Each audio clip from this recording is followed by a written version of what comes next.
are you gonna tell him? Make something up, I guess. What's it this time? Another study group? You saying I'm lying? Maybe even tell him the truth?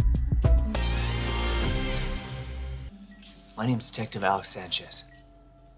I'm investigating your case. Jeremy Ray Valdez is no stranger to audiences. From starring in wonderful films at the Sundance Film Festivals like La Mission, which starred Benjamin Bratt, to appearing on almost every TV show you can think of.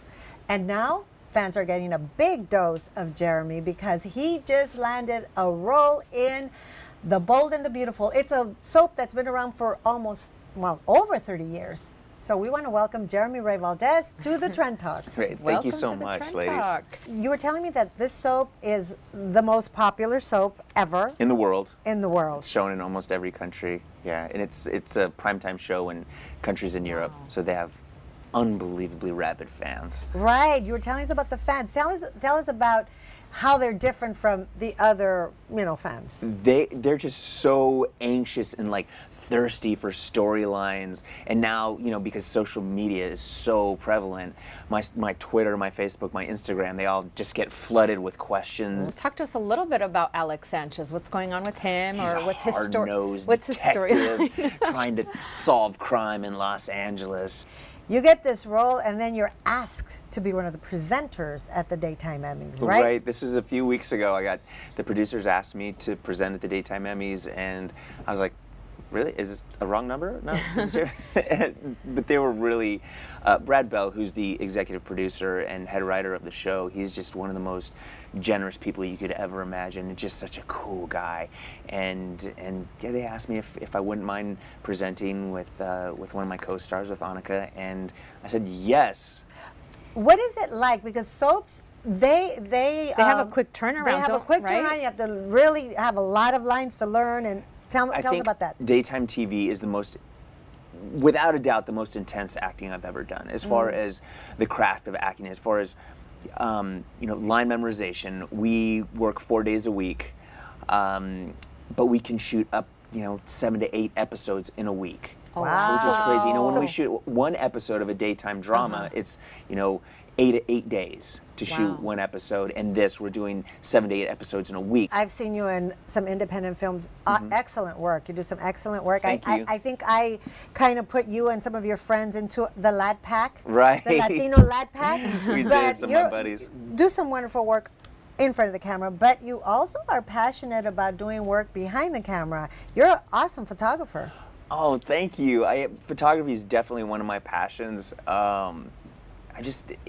My wife and I travel a lot, and I love street photography. I also love studio photography, and I've gotten to it because I'm an actor and I've been shot by some really great photographers. I've been able to assist them, like say, hey guys, can I come back and assist you? Is that what you said? You said, I want to come back after you paid the money, now you want to assist them. Or they're shooting me for magazines or something like that, and then I'll come back and like carry their gear so they can teach me lighting techniques. I've seen some of your photography, and it's beautiful. You also, in addition to doing headshots, and like you say, you do studio portraits and all that, and they're really, really beautiful. Thanks. So is there like an aim to kind of do camera work behind a film camera?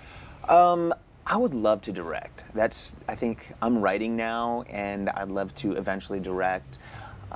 So yeah, I think so. You can look for that in the future. Okay. For sure. But and you've taken pictures of your baby, I'm sure. my child right now has to be the most photographed child on the planet, because between my wife and I, he is just constantly being photographed. What's his name? Griffin. Oh, Griffin pretty name. Kaysen. Pretty name. So, what do you wish for him as he grows up? Because you were telling me about how you love the baby smell, and before you know it, he's going to be grown up. I think, I've, not to be a Debbie Downer or anything, but before he was born, my wife and I had a long talk, or actually many long talks, just about, just being trepidatious about being a new parent, because I think, the state of the world, it feels like, definitely the state of this country. Right. And I think the prevalence of racism that's going right now, and how it seems to be kind of an in vogue thing for that to be an in vogue thing, I think is how do you deal with that, knowing that he's growing up in this world? It's scary. Yeah. I don't know, and that's one of the questions. I'm a new parent, and I think I have some friends that are parents and have already raised their kids, or they have kids that are older than mine, and I definitely look to them for advice. You know, I have my friend Julio Cedillo, the actor, Right. and he has 3 kids, and I've called him. I'm like, okay, dude, this is what's going on here. You know, how do I do this? How do I not mess them up? How do I guard them, but then still let them be their own person? You know, Right. maybe I'm But thinking you're too far going to be ahead. fine. Yeah. Yes. I hope so. You got to be in the moment and love your son and just go. Life is wonderful right now, it seems. And so Right. we want to thank you for coming Yeah, by thank and talking to you. us. Of course. And we will follow you. I'm going to go put on the Bold and the Beautiful. Alex And Sanchez, the detective, the Alex Sanchez. mysterious Come and get it, detective, yeah. right? thank you so much and continue Thank all the you. great Thank work. you. Well, I appreciate how much you've always supported me. So. Oh, you're welcome. you. I like talent.